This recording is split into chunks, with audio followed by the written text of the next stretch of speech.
We are on lesson number 10. We only have 2 more lessons left in this series, and this one is on wrong affections. And then next lesson, lesson 11, which will be the last one, I want to help you understand biblical detachments. So don't get lost in those 2 words. We'll walk you through them. But the bottom line of where we're going in these 2 lessons is this. There are things, there are attitudes, there are possessions, there are relationships that are my go-to things, that are your go-to things. And those go-to things have the possibility of getting in the way of my being available to God. So ask yourself these 2 questions as we look at this topic today. What do I turn to avoid facing God? Or where do I turn to avoid deep conversations with God? And whatever I'm turning to, whoever I'm turning to, whenever I'm turning to those things, they are called wrong affections. Some early theologians, writers call them inordinate affections. So first of all, I'm going to give you a list of the kind of things that we can do or think about.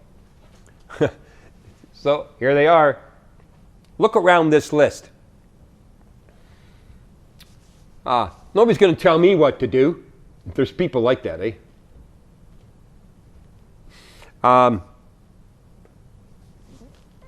Some people have a glass half full mentality, and you can see all these things: need to control, spouse, sex, fear, TV, exercise, sports, need to be right, ministry, hobby, need people, work, church, spouse, reading, possession. You can see all these things up, and these things are not evil or bad in and of themselves.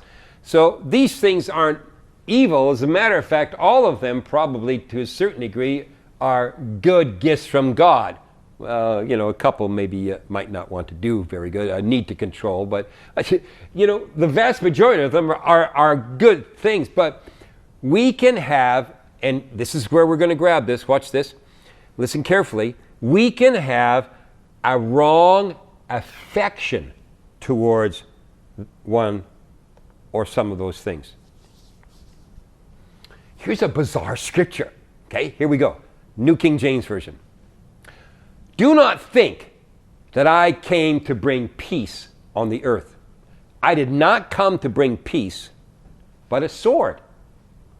Wow.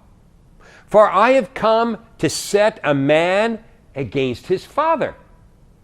Wow, Jesus, calm down. A daughter against her mother, a daughter-in-law against her mother-in-law, and a man's enemies will be those of his own household. Wow, this is strong. Verse 37. He who loves father or mother more than me is not worthy of me, and he who loves a son or daughter more than me is not worthy of me. Verse 38. And he who does not take up his cross and follow after me is not worthy of me. He who finds his life will lose it, and he who loses his life for my sake will find it. Wow, that's a tough passage of Scripture. What on earth is Jesus talking about? This is what he's talking about. What burner is God on? Is God on the back burner?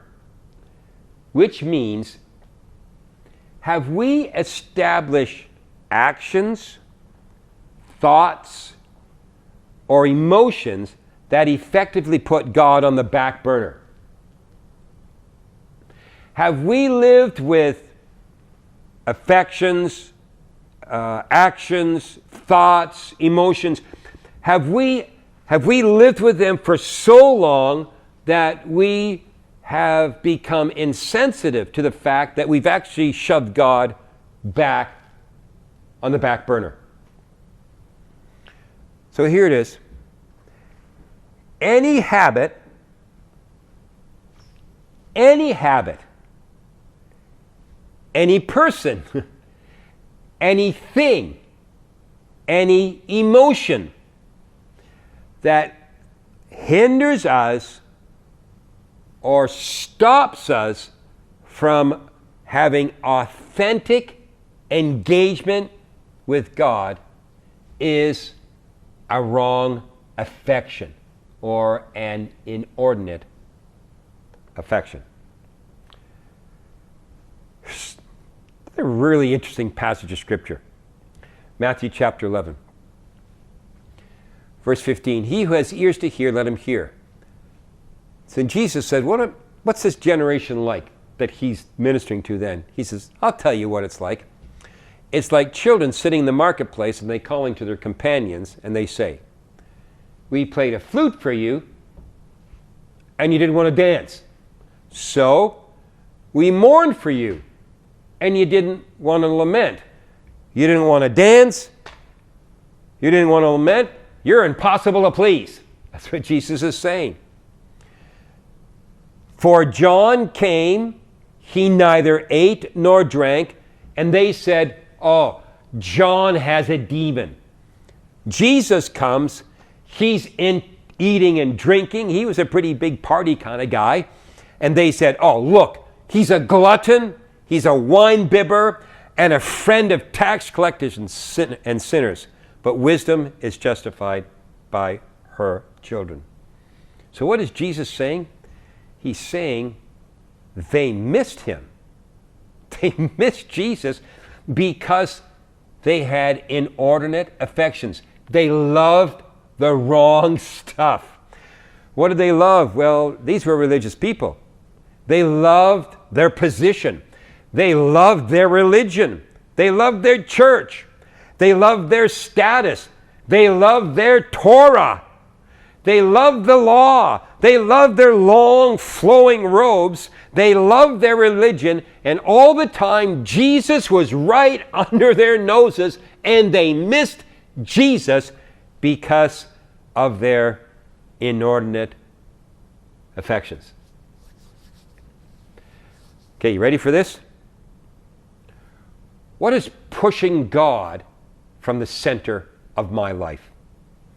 What habit, what emotion, a practice, a possession, the way I think, the way I plan my life, the way I thought process things were, what is pushing God away from the center of my life? What is hindering me from total intimacy with God? Now, let me warn you of a couple of things, because this will help you in your journey. The longer you serve God, the higher degree of intimacy you will receive from God, which is great news. Okay? I'll say it again. The longer you serve God, the higher the degree of intimacy you will receive from God. But that is followed by the second thing. That higher degree of intimacy, listen carefully, that higher degree of intimacy, there is an increased sensitivity to wrong affections. So here it is. The things you used to do, the way you used to think, the things you used to possess, you no longer do because you are experiencing a deeper intimacy with God. So here's a challenge for you. Examine, pray, seek God, and ask this question. Where, how, and when am I pushing God away? Now, the last lesson I'm going to help you with is this. So now what? In other words, I have these wrong affections. What am I supposed to do about it?